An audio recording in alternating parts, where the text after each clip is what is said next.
नमस्कार, आप देख रहे हैं ब्रेकिंग बिहार। अभी हम हैं सोन भवन में और बिहार सरकार के पूर्व मंत्री राजद के कद्दावर नेता श्याम रजक धोबियों के उत्थान के लिए यहाँ एक पीसी कर रहे हैं। सवाल उठता है कि क्या श्याम रजक अपनी ही सरकार से नाराज हैं, जब उनका कहना है कि 75 साल हो गए आज़ादी के और अभी तक धोबी समाज वहीं है जहाँ था आज़ादी के पहले।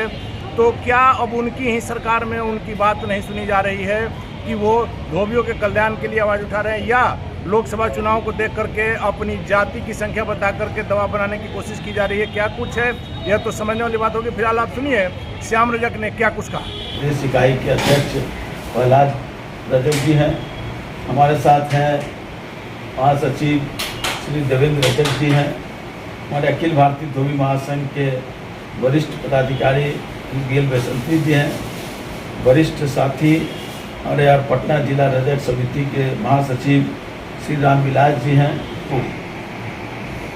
अखिल भारतीय धोबी महासंघ की बिहार इकाई का और पटना जिला रजक समिति, संगार्डीय समिति और मगधीय रजक समिति के तत्वाधान में पूरे बिहार के धोबियों की धोबी अधिकार रैली का आयोजन किया गया। ये रैली के पीछे जो हमारी मंशा है कि विगत हम सब लोग मना रहे हैं देश में 75 साल के अमृत महोत्सव मनाने का काम कर रहे हैं। अमृत महोत्सव में ये कहा जा रहा है कि देश विकसित हो रहा है, राज्य विकसित हो रहा है, सभी वर्ग के लोग उन्नति के शिखर पर हैं। लेकिन जब धोबियों की ओर जब जा कर के देखते हैं तो धोबियों की स्थिति जो हजारों वर्ष पहले थी वही स्थिति आज भी है। हमारे समाज में राजनीतिक, हमारी आर्थिक, हमारी प्रशासनिक, हमारी शैक्षणिक स्थितियां बहुत ही खराब है। जहां पहले राजनीतिक रूप से हमारे संसद और विधायक की संख्या विधानसभा भी और संसद में रहती थी, संसद में 2-1 रहते थे और विधानसभा में 3 से 5 रहते थे, लेकिन आज नगण्यता है। तो राजनीतिक हाशिए पर लाने का काम राजनीतिक दलों के लोगों ने करने का काम किया है और हमारे धोबी समाज के जो राजनीति में जो लोग हैं उनमें और आम लोगों में काफ़ी आक्रोश है, क्योंकि राजनीतिक व्यवस्था का लाभ हम नहीं ले पा रहे हैं। दूसरी तरफ प्रशासनिक व्यवस्था जो है इस देश में और इस राज्य में 5% से ज़्यादा लोग प्रशासनिक के वर्ग 1 और वर्ग 2 में हमारे पदाधिकारी रहते थे, लेकिन कानूनी दांव पेच में फंसाकर और प्रोन्नति में आरक्षण के सवाल के आधार पर हमारी संख्या घट गई 3% से 3.5% हो गई, 5 से 3% हो गई। ये इस तरह से है। उसी तरह से शैक्षणिक का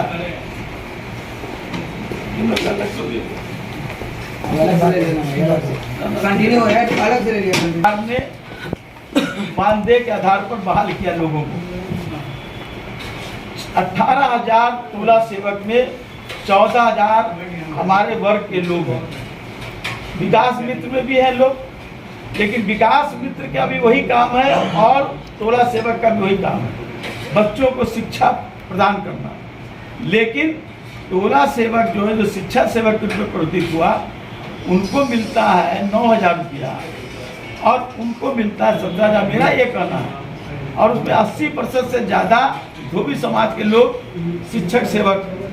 मेरा ये कहना है कि विकास मित्र और शिक्षक सेवा दोनों के काम एक है, तो दोनों के मानदेय एक ही किया जाए। मेरा विकास इससे कोई ये नहीं कि उनको कम किया जाए, उनके बराबर समतुल्य शिक्षक सेवक को भी किया जाए, ये हमारा है। दूसरा है 2013 में संत गाडगे बाबा की प्रतिमा जो हमारे आराध्य रहे और देश में स्वच्छता के प्रतीक रहे, शिक्षा के प्रतीक रहे, शिक्षा की जोत जलाने में नशाबंदी के सबसे बड़े प्रचारक रहे हैं। संत गाडगे बाबा की प्रतिमा स्थापित कैपिटल धोबी घाट में की गई थी। उसका उद्घाटन उस समय के तत्कालिक हमारे महामहिम राज्यपाल गवई साहब और उस समय के मुख्यमंत्री जो आज भी हैं माननीय श्री नीतीश कुमार जी, उस समय के प्रतिपक्ष की नेत्री पूर्व मुख्यमंत्री श्रीमती राबड़ी देवी के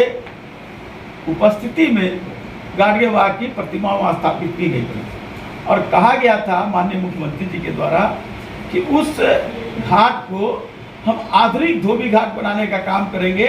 जिस तरह दिल्ली बॉम्बे में आधुनिक धोबी घाट है, हम बिहार के पटना में भी हम आधुनिक धोबी घाट बनाने का काम करेंगे और संत गाडगे जो प्रतिमा स्थापित हुई है यहाँ एक अच्छा पार्क बनाने का काम करने का काम करेंगे।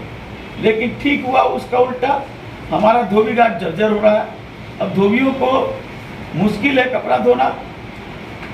गाडगे बाबा की प्रतिमा है लेकिन वहाँ इतना अतिक्रमण हुआ है सरकारी और गैर सरकारी स्तर पर, जिसके कारण पार्क तो दूर रहा, उस प्रतिमा का भी सुरक्षा अब खतरे में पड़ गई है। उसी तरह के बिहार के अन्य जिलों में जो धोबी घाट नहीं है, हमारे धोबियों की दिक्कत होती है, तो हमारा वो भी है। तीसरा सबसे बड़ी बात है, आज नौकरियां बंद हो गई है, हमारे लोग रोजगार में हैं और हमारा जो रोजगार है वो भी अब अतिक्रमण हो गया, हमारा रोजगार का अतिक्रमण हो गया। अब जो हम मजदूर बन करके रह गए। अंग्रेजों के समय में जिस तरह भारतीयों को मजदूर बनाने का काम किया जाता था, आज देश की आज़ादी के 75 साल भी बीत गए, आज भी हम मजदूर हैं और हमारे व्यवसाय को, हमारे काम को अतिक्रमण कर करके बड़े पूंजीपतियों के हाथ में चला गया। मेरा ये कहना है, सरकारी ठेका होता है, अस्पताल का होता है, रेलवे का होता है या अन्य जगहों का होता है, सभी जगहों की जो कपड़ा धोने का जो काम है वो धोबियों के द्वारा किया जाता है। तो उनको सरकारी ठेका में उनको प्राथमिकता दे करके उनको कनांकित किया जाए, ताकि वो मजदूर न बन करके वो भी रोजगार के आधार पर वो भी आर्थिक रूप से संबल बने, ताकि इस राज्य के और देश की उन्नति करने का काम कर सके।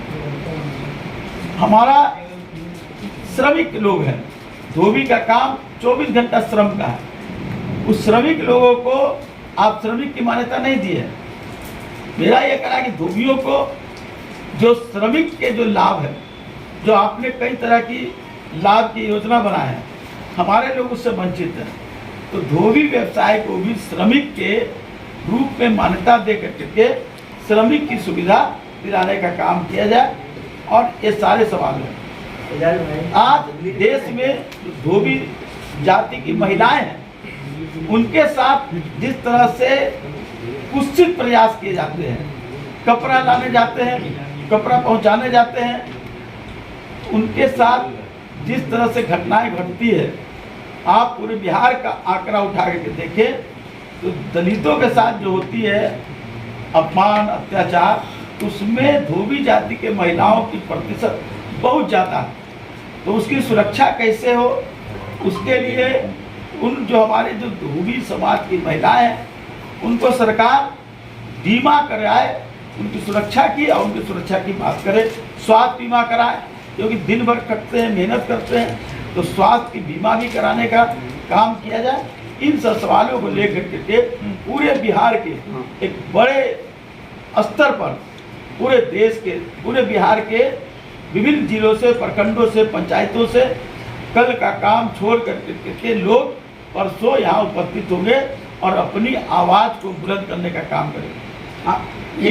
एक सवाल था, आपको लगता है ना कि अब हाशिए पर धोबी समाज आ गया है, राजनीतिक पार्टियां हाशिए पर ला दी है धोबी समाज को या सरकार? निश्चित रूप से आज धोबी समाज हाशिए पर है। जो मनुवाद के समय जो स्थिति थी हजारों वर्ष पहले, कमोबेश उससे हम ऊपर नहीं आ पाए।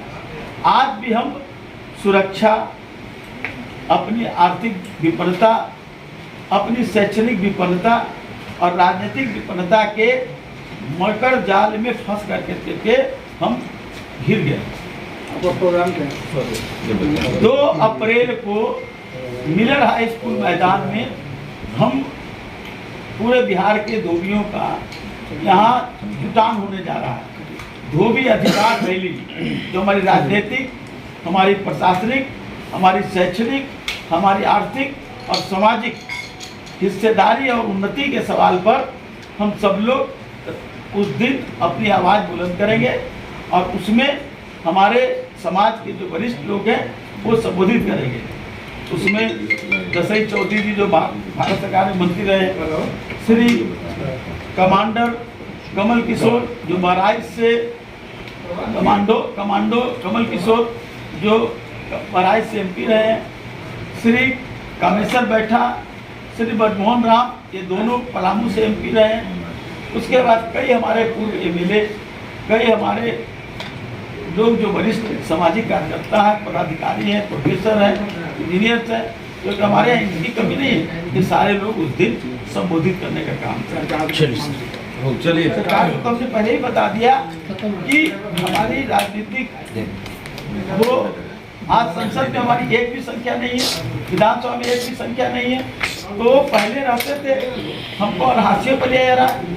हमारे टोला सेवक जो हैं, जिसमें 14,000 से ज़्यादा 18,000 में धोबी समाज के, उनको मिलता है 9,000, विकास मिलता है 17,000। तो दोनों को समतुल क्यों नहीं किया जाए? उनका सारा सवाल है।